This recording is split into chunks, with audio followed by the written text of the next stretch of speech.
In Oduma, Chief Ajali owned everything: land, power, silence. But when his memory began to fail, he did the unthinkable. He hired a Griot to train his shadow to remember the things he chose to forget. And one day, that shadow started writing them on the walls. Chief Ajali was the kind of man every corner of Oduma knew. He built roads, sponsored school buildings, paid hospital bills. From the governor to the Okada riders, everyone had collected something from his name. But the man himself was sleeping, slowly. It started small, forgetting the name of the driver who worked for him for 5 years, then missing a meeting with a local union. He started keeping reminders on sticky notes, then voice memos, then a second personal assistant, but the gaps got wider. At a site inspection, he was praised for a water tank donation he didn't remember giving. At a gala, a woman thanked him for helping her late husband's family. He smiled, nodded, but couldn't recall the man's face. One night, an old laborer stopped him on the road outside the civic center.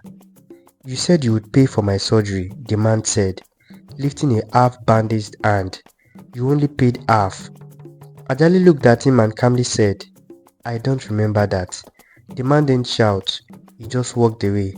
Ajali sat in his car that night and realized something. Forgetting made life easier. Less guilt, fewer debts, quieter sleep. But it also made him weak.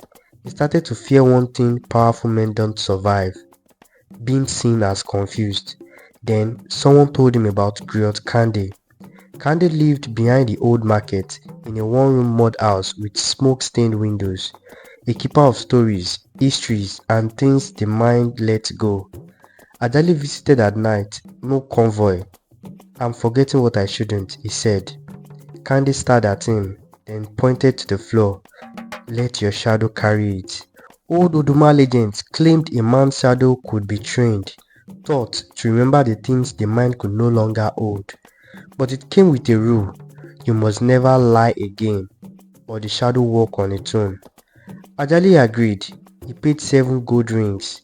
Kande drew a circle of ash on the floor, lit one oil lamp, and began to chant. The ritual wasn't loud, it was quiet, airy. The air felt wider and heavier. Ajali stood inside the ash circle while his shadow stretched long across the wall. At the final chant, Kande touched the center of the shadow with a feather, then tapped Ajali's chest. "It is done," he said. "Your shadow remembers what you choose to forget. Walk carefully." Ajali didn't feel different, just tired. But the next day, things changed. He began recalling old events with perfect detail. He quoted an old building code by heart, greeted a janitor by full name, remembered the tune his mother sang when he was a child. People started whispering, "The chief is sharp again." He felt stronger, in control, but only he noticed the strange moments. Sometimes his shadow didn't quite align.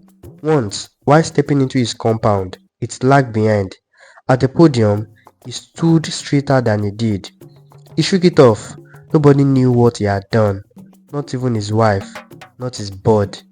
He told himself, "As long as I am stable, nothing else matters." But shadows don't sleep, and ease was just beginning to wake up. Chief Ajali's memory was now sharper than ever. He could tell his driver where they parked during last year's roadshow in Etolu. He corrected the board's member misquotes from his speech given 3 years ago. Even his wife noticed. "You don't ask me where the car keys are anymore," she said, smiling. People whispered that Ajali had renewed himself, that maybe he was on some private health drug. A few even believed he had hired a secret tutor. Nobody guessed the truth, and Ajali never shared it. But in the quiet moments, when he was alone, when light hit from strange angles, he noticed something. His shadow was different. At first, it was subtle. He would raise his right hand, and the shadow would raise its left hand, and vice versa. He would step forward, but the shadow's foot hovered for half a second before following. Then it got stranger. One morning during a landowners meeting, he stood to greet a delegation from Keta. A boy sitting at the back pointed, "Why is your shadow not clapping?" Ajali froze. The room laughed awkwardly. He chuckled it off and sat down, but his mind started spinning. He dismissed the boy's words. Children say anything. But 2 days later, during a press interview, a journalist leaned forward and asked, "Chief, has the shadow always looked that tall?" Ajali paused. The question had no place in their conversation about housing projects. "It is the light," he said quickly. "Strong ceiling bulbs." That night, in his private study, he called for all the mirrors in the house to be removed, but the signs didn't stop. At the launch of a school named in his honor, the ribbon was red, Ajali's favorite color. He posed for a photo, scissors in hand, smiling. But when he glanced down, the shadow was holding nothing. No scissors, no motion, just standing, arms in the air. He rubbed his face, looked again. It moved, as if realizing that it had been caught, and quickly copied his posture.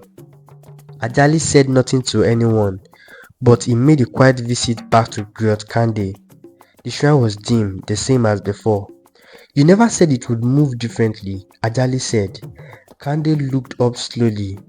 "You asked it to remember, not to lie." "I control my shadow." Kande's voice didn't rise, but it was firm. "Not anymore. Your memory is no longer yours alone, and memory does not obey pride." Ajali left in silence, but pride didn't leave him. Instead of resting, he doubled down on public appearances, showing strength, control, more donations, more handshakes. He even gave a national TV interview. Until the night at the commissioner's dinner, the event was held in a glass hall, clear windows, bright lighting, and a polished marble floor. Ajali was seated at the head table. As he stood to toast the governor, something strange happened. A woman screamed. Everyone turned. Ajali turned too and saw it. His shadow was sitting still, not following, not moving. And on the wall behind him, in long dark letters, something was being written. No ink, no hand, just appearing. "I remember Musa. I remember our land. I remember the bulldozer." Ajali's hand trembled. Musa, that name, that face. A young man who had stood in the way of a rushed construction site years ago, demanding his family's farmland not to be seized. Ajali had ignored him, pushed forward.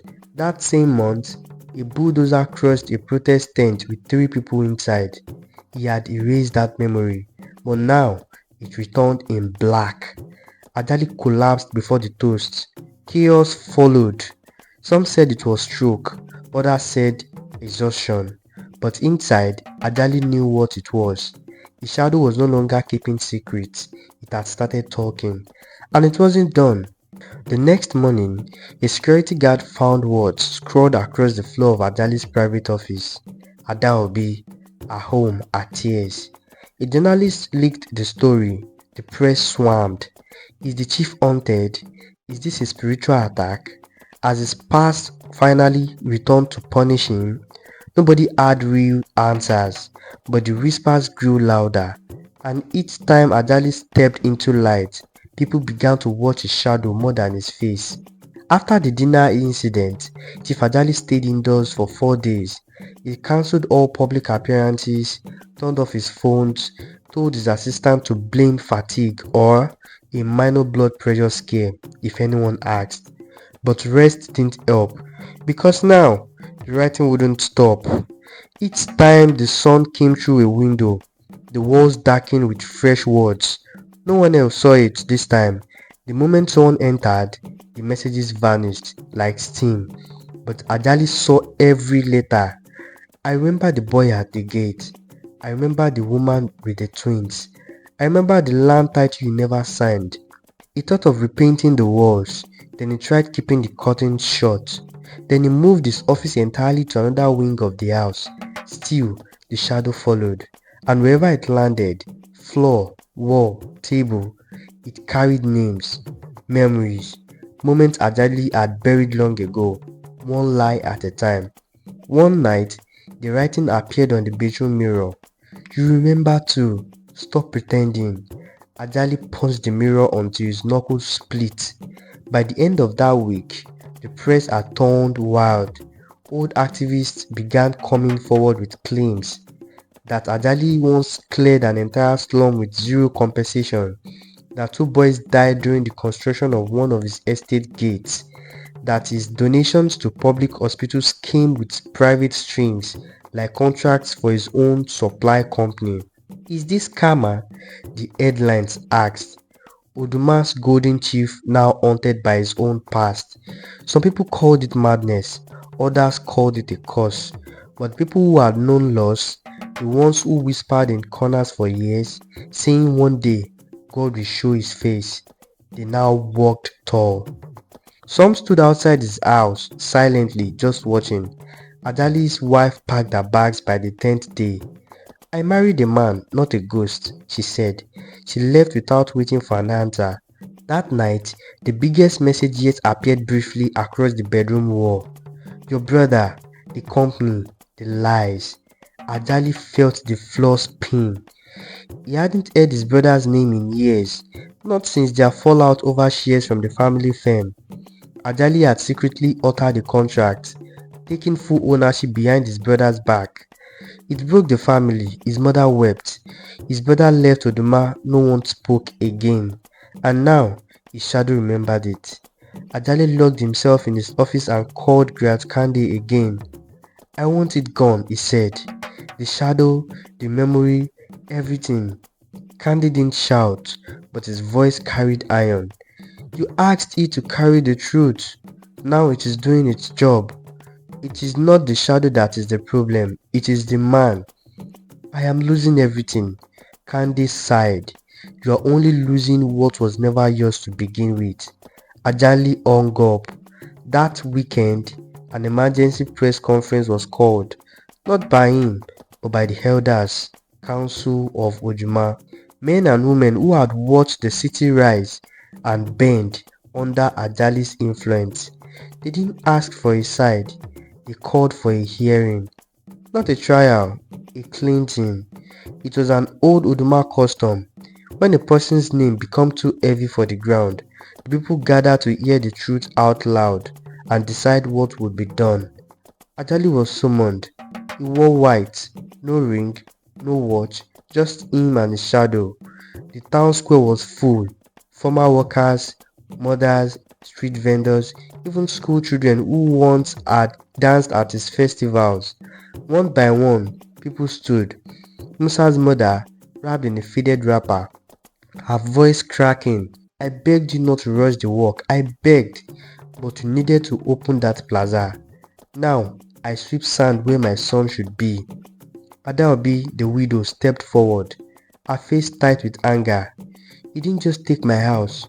You sent your men at night like I was a criminal. They pulled down my door while my daughters were asleep. The mango tree where their father carved their names, gone. You took our home like it was dead. Then his old driver, his voice barely above a whisper. 6 years, chief. I opened your gates, watched your cars, missed my mother's funeral for one of your trips. Then you stood in front of others and asked, what is his name again? That is when I knew I was nothing to you. The shadow didn't move. It just stood beside him, still, silent. But every time someone spoke the truth, the shadow nodded. Finally, the eldest council stood. Ajali, son of Obande, he said, you have two roads before you, lie and descend into madness, or speak, confess, return what was taken and give Oduma peace. Ajali looked down for the first time in weeks. He spoke without pride. I remember everything. The people were silent. Ajali turned to each speaker, bowed and said their names correctly, clearly. Then he did what no one expected. He unpinned the city emblem from his chest and placed it on the ground. I resigned from all titles, all land, all contracts, and I'll fix what I can and carry the rest. The square remained quiet, but behind him, his shadow finally moved in sync, and for the first time in weeks too, it bowed. There are silences in Oduma even the wind doesn't break, and that morning, Chief Ajali sat in one of them. Alone. The office that once rang with footsteps and chatter now echoed only his breath. Newspaper lay across scattered on his desk, headlines sharp as cutlass blades. Chief Ajali's shadow writes its own story and history. The crimes of the Cement King, justice from the war. Everywhere he turned, he saw the past chasing him, and behind him, his shadow still, but heavier than ever. Ajali hadn't slept in 2 days. Every time he closed his eyes, the names returned. Musa, Adaobi, the land, the bulldozer, the scream. He wanted to escape the city to restart his life on a blank slate and buy himself time to cleanse himself from the mess. Ajali called for his driver. No one came. He called the secretary. She had resigned. Only one man still answered his summons, the Griot. He arrived on foot, wrapped in earth-toned clothes, walking with a wooden staff like a prophet from another century. He didn't bow when he entered. He didn't greet like a servant. He sat without being offered a chair. Ajali slapped the paper on the table. "You said this would help me," he barked.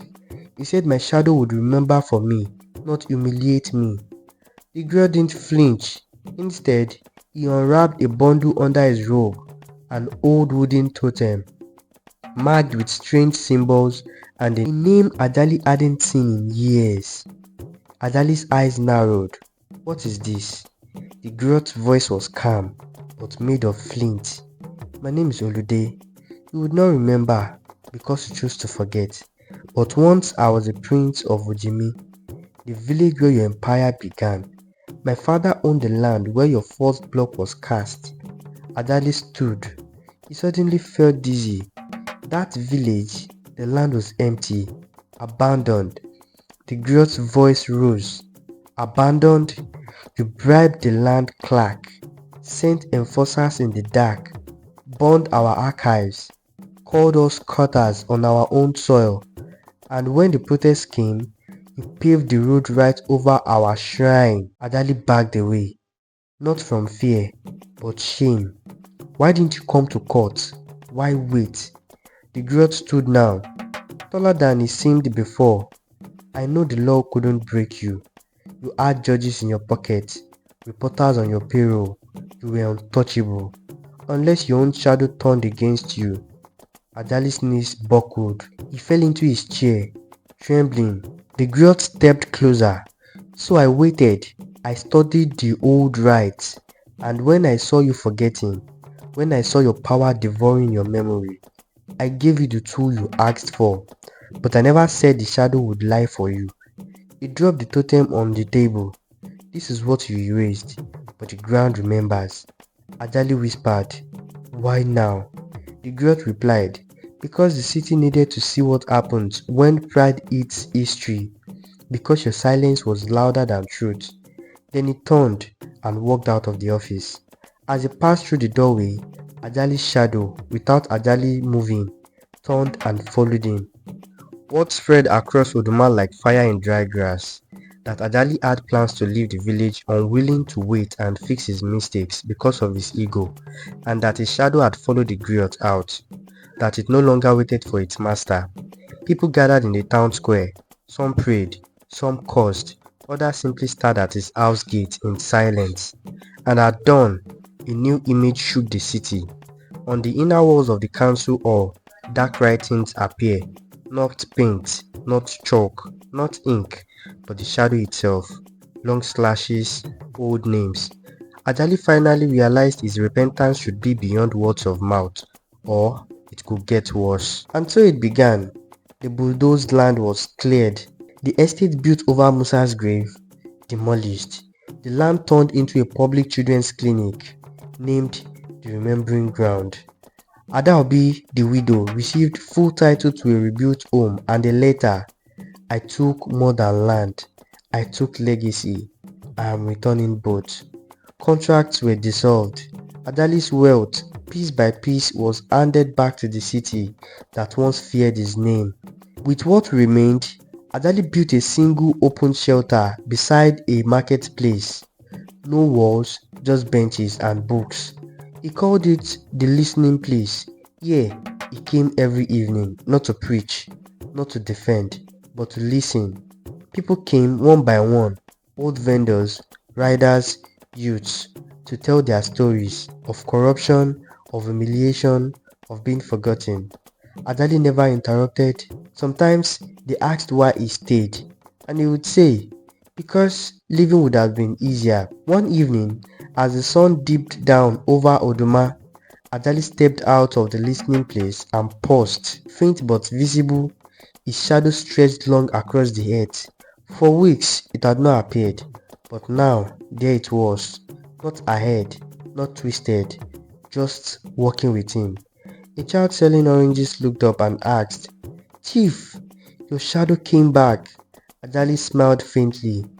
"I am not a chief anymore," he said, "but I do remember who I was." The child nodded. "That's better." In Oduma, they say a man's shadow is the truth that walks behind him. For Ajali, that truth once vanished because he had forced others to forget. But when he began to remember, truly remember, the shadow did too. So it returned, not as a curse, not as a punishment, but as a proof that even broken names still carry light.